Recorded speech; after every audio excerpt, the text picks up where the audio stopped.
කල්යාණ මිත්‍රත්වය කියන එක හැදෙන්න ඕන ගෙදර තුලින්. අපේ ස්වාමි පුරුෂය අපේ තාත්තලා පියවරු හිතාගෙන ඉන්න ලොකු පුරුෂාධිපත්‍යයක් ගෙදර ගොඩනගාගෙන අර දරුවන්ගේ පීඩනයයි සියලු පීඩන බොහෝ තැන්වල පිට කරන්නේ කොහින්ද? බිරිඳගෙන් නේ. අපි පුරුදු වෙන්න ඕනේ පීඩනය මට දරා ගන්න පුළුවන්ද බැරිද කියනක හිතලා තමයි පීඩනය අනෙකට දෙන්න පුරුදු වෙන්න ඕනේ. ඒ නිසා පින්නතුනි අනේක වාරයක් කල්පනා කරන්න ඔය පෘථග්ජන ජීවිතය තුළ gedara ඉන්නකොට බුදුහාමුදුරුව අපිට අර පැහැදිලි කළේ ප්‍රධාන අකුසල් මූල තුන මොනවාද? ලෝභයයි, ද්වේෂයයි, මෝහයයි. ලෝභය, ද්වේෂය හටගන්නේම gedara ඉන්නකොට. දැන් අම්මලයි පුතාලයි අතර ප්‍රශ්න ඇති වෙනව අඩුයි නේද? වැඩිපුර ප්‍රශ්න ඇති වෙන අර මම සඳහන් කරේ ලේලි නන්දම්මයි අතර. මේක අපේ අර කියනවා නේද බැන්දනම් වෙන් වෙන්න ඕන කියලා. ඒක හරි වැරදි. බුදුදහමේ උගන්වන්නේ මොකක්ද? වෛරය නැති කරන්න පුළුවන් මොකෙන්ද? මෛත්‍රියෙන්නේ. ඇයි ඕක සමාජගත කරන්න බැරි? ඇවිල්ලෙන ගින්නට පිදුරු දානවා වගේ මොකක්ද අපි උගන්වලා තියෙන්නේ? වෙන විකල්පයක් නැහැ.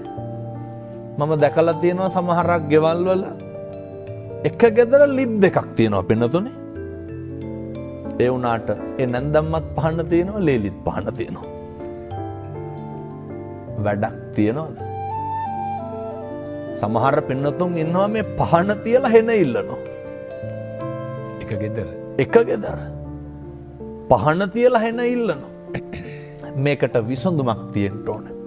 ඒක තමයි තථාගතයන් වහන්සේ අත්ූපනායක ධර්ම වලින් ඉගැන්වුවේ. මම එක අවවාදයක් දුන්නා එක පවුලකට. ඒ දියණිය කිව්වා, ලේලි කියනවා හාමුදුරුවනේ මම ඇවිල්ලා ගෙදරට සති 2යි අම්මා මම උයන ඒවා කන්නේ නැහැ. මේ ප්‍රශ්නේ තමයි මහත්තයෝ ගෙවල් වල ගොඩක් තියෙන. අනේක උහුලන්න බෑ.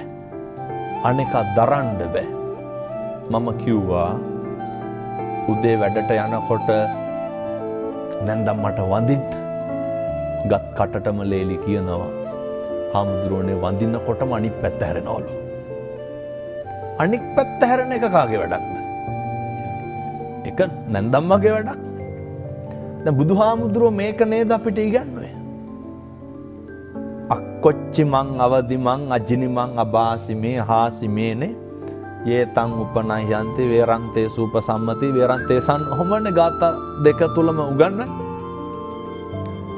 අපිට අඩන්තේට්ටම් කරන බණින අවලාද නගන උදවියට උන්වහන්සේ මොකක්ද ඉගන්නේ? අසවලා මට බැන්නේය, ගැහුවේය, පහර දුන්නේයයි කියලා එකට එක කරන්න කිව්වද? එකට එක කරන්න කිව්වේ නැහැ. එකට මෛත්‍රිය පතුරන්ට කියලා උන්වහන්සේ ඉගන්නේ. අර නැන්දම්මට හැමදාම වැඳලා ගියා. මම කිව්ව හැමදාම තේ එක දෙන්න. හාමුදුරනේ මම හැදුවට බොන්නේ නැහැ. නොබොන්න එක නැන්දම්මගේ වැඩක්. බොන එක කාගේ වැඩක්ද? මේ කාරණය හරි වැදගත් අපේ ගෙවල් වලට. වේලිච්ච ඉරටු නමන්න පුළුවන්. ඒවා කැඩෙනවා.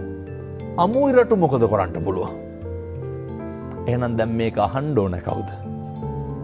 මේවත් තේරුම් ගන්න පුළුවන් තරුණ උදවිය. මම කිව්වා හැමදාම බත් එක බෙදලා දීලා යන්න. හාමුදුරනේ මම බෙදුවට කන්නේ නැහැ. සතියක් කරා, දෙකක් කරා. බුදුබණ බොරු වෙන්න හේතුවක් නැහැනේ පින්නතෝනේ. Tamanට කොච්චර වෛර කරත් කමක් නැහැ. කොච්චර ද්වේෂ කරත් කමක් නැහැ. කොච්චර අවලාද නැගුවත් කමක් නැහැ පින්නතෝනේ. අපේ තුල ජීවත් වෙන සත්පුරුෂ මිනිස්සයා නැති කර ගන්න එපා.